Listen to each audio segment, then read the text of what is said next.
What's up guys, welcome to my humble YouTube channel where I bring you fanfiction that will brighten your days. Before we start, a subscribe is greatly appreciated, and don't forget to leave a like and ring the bell icon so you won't miss exciting new fanfiction stories. KONOSURA, God's Blessing on This Wonderful Storm, by QueenShuuna. Chapter 2, Dragon Night. It took a good while, but after what felt like another day or so of walking, barring the occasional detour, Rimuru finally found the exit to the cave. Looking below, she saw open fields and forests with rolling hills and mostly flat lands. The sight was beautiful to look upon, but she didn't want to waste any time. She had spent most of the journey up until this point in human form, wearing the clothes she had obtained from Shizu, mostly having missed the feeling of a human body. Now though, she turned back into a slime, beginning to bounce her way to the city she saw in the distance. The journey was only a few miles, but judging from what she had seen in the cave, it appeared to be an abandoned mine that shut down after all the resources ran dry. If Rimuru had to guess, it's likely that the early settlers of this new town, supposedly called Axel, came here for said mines, at least after Veldora destroyed the region. This place looks a lot nicer than I left it, a lot less mountainous too. Mountainous? Yeah, there were I think 2 to 3 mountains here when I originally arrived. And where did the mountains go? Rimuru asked the friend in her mind. Veldora remained silent. As Veldora maintained his silence, Rimuru sighed, knowing full well that Veldora was probably the one to wipe said mountains off the map. Nevertheless, it had been at least 300 years, and that's assuming the dragon was even good at keeping track of time. After a few hours, she arrived at the outskirts of the city, lying low under the cover of some vegetation as she thought out her plan. You know, Shizu mentioned a shop in here run by another of the Devil King's generals. Oh? You talked to her? Before she moved on, yeah. I had to clarify some things with her, but she did tell me a good bit. This whiz is a general in name only though, so we'll hold off on killing her, at least until we actually need to infiltrate the Devil King's barrier. Kyahaha. That's my little information gatherer. Does this whiz sell any clothes? I'm not sure, but if she's a Devil King general, she might be more accepting of talking to monsters. I may be able to get her to help me out instead of stealing. I suppose that could work. Do you know where her shop is? No. Do you at least know what she looks like? No. I rescind any previous comments on your information gathering skills. Rimuru sighed again, beginning to get closer to the town as she finally managed to sneak in, hiding in bushes or in tall grass as she snuck his way around, looking for any signs of where this whiz might be. After a bit of looking, and a realization that she could conveniently read this world's language despite never seeing it before in her life, she still failed to find anything that gave her any clues. Eventually, as she looked around, she was suddenly picked up from behind as she quickly turned around, startled. She looked up at the woman holding her and pushing her slightly against her breasts as she held her up to her chest.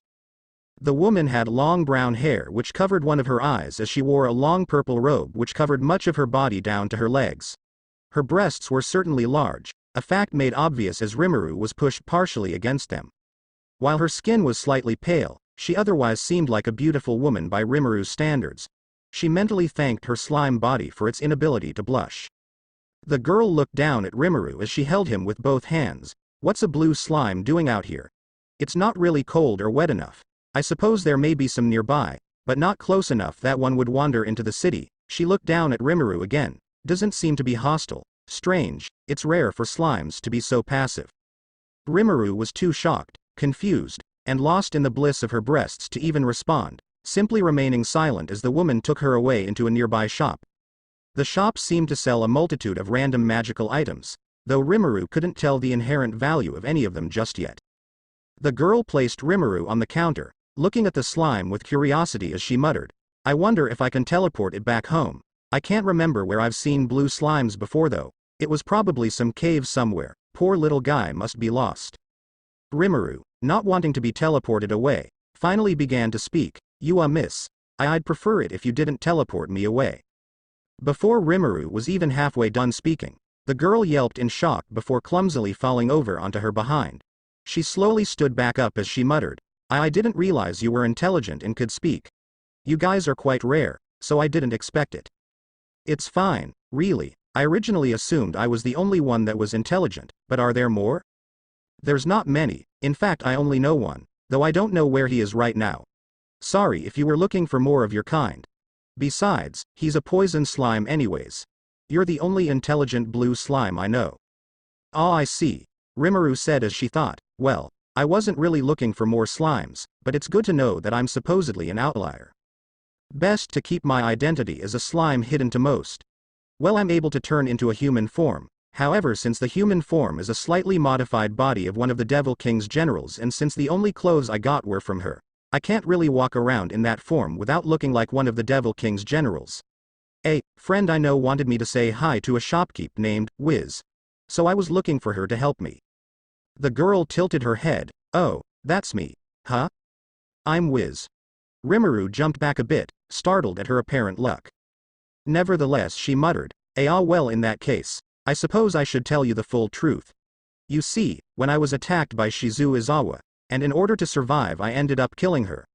I had a chat with her before she died though, and while I did kill her rather ruthlessly, I can say that she passed on peacefully, if that helps. She wanted me to come to you to say goodbye since she didn't get the chance while passing through. Wiz had a look of sadness on her face before turning it into a slight smile. I see, she was a kind girl, if a bit misguided. It's sad that she's gone, but I don't think she was all too happy in this life. I'm glad she went away peacefully. You don't blame me for killing her? Rimuru asked. Not necessarily. After all, as a general of the Devil King and someone who was attacking you, you had every right to kill her. Oh, but I don't have a bounty on me, so please don't kill me. Rimuru shook her head. Don't worry. Shizu already told me you're not really a general. I don't have a reason to kill you. You mentioned a bounty though, did she have one?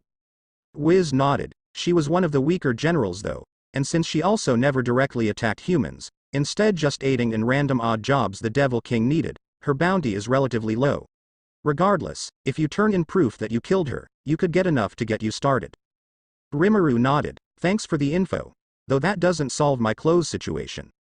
Wiz thought for a moment. Oh, I know. Do you have her sword or something to prove you killed her? Rimuru slowly slid the sword out of her slime body, allowing it to fall onto the floor in front of her. This?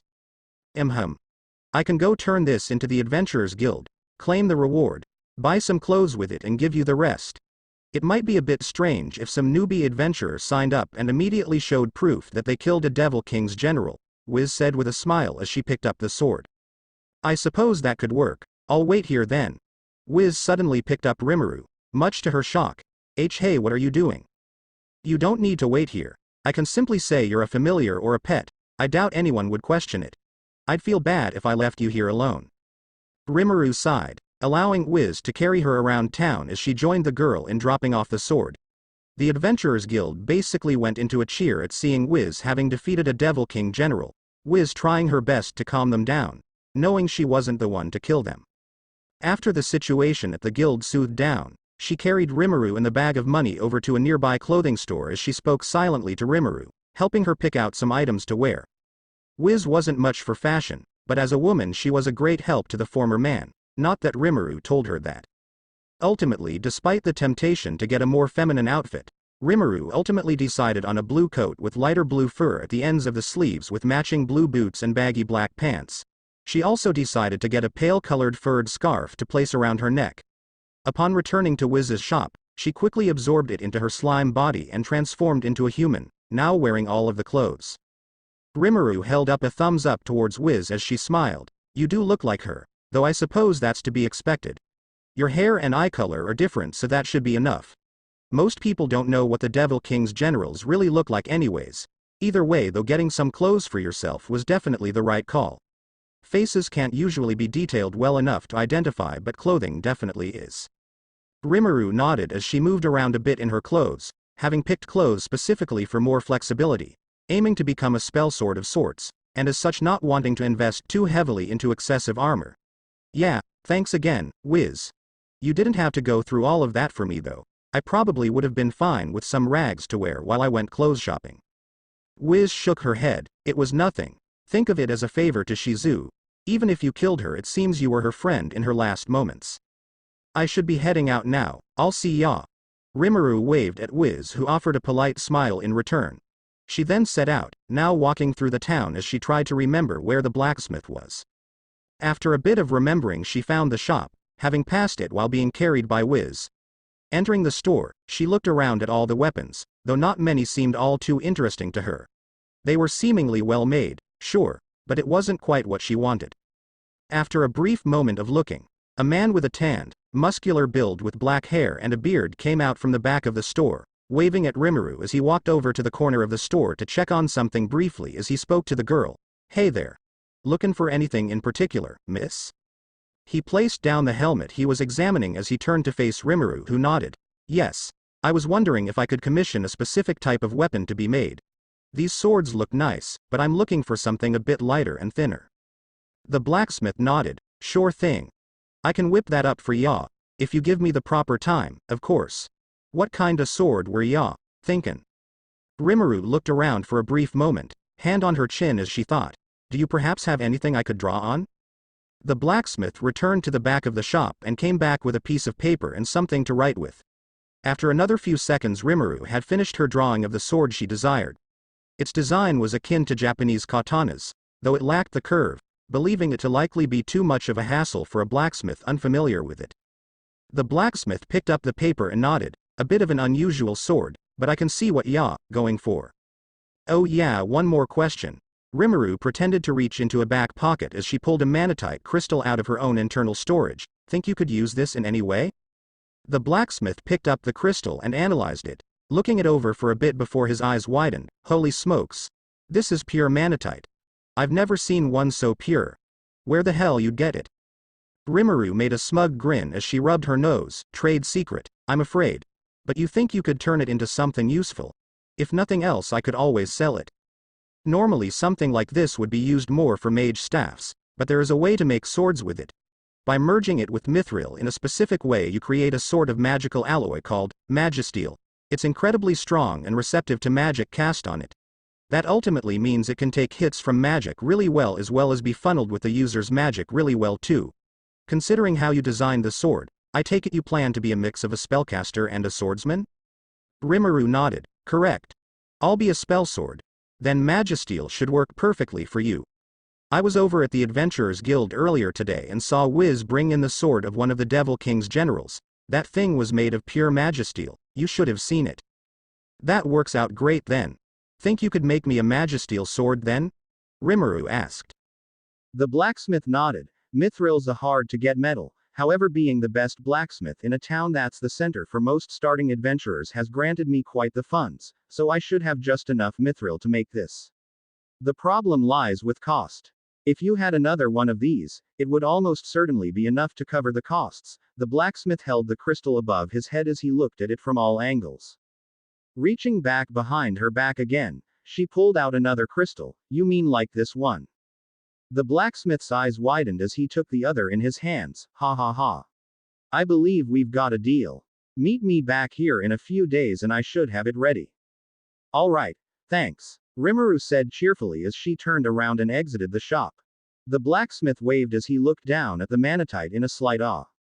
As she began walking around town, a voice echoed again in her head. "We should probably be careful waving those things around. Yeah, they seem expensive. Best to limit how much we use them, since they're so rare. What we got in that cave is all we'll likely ever have.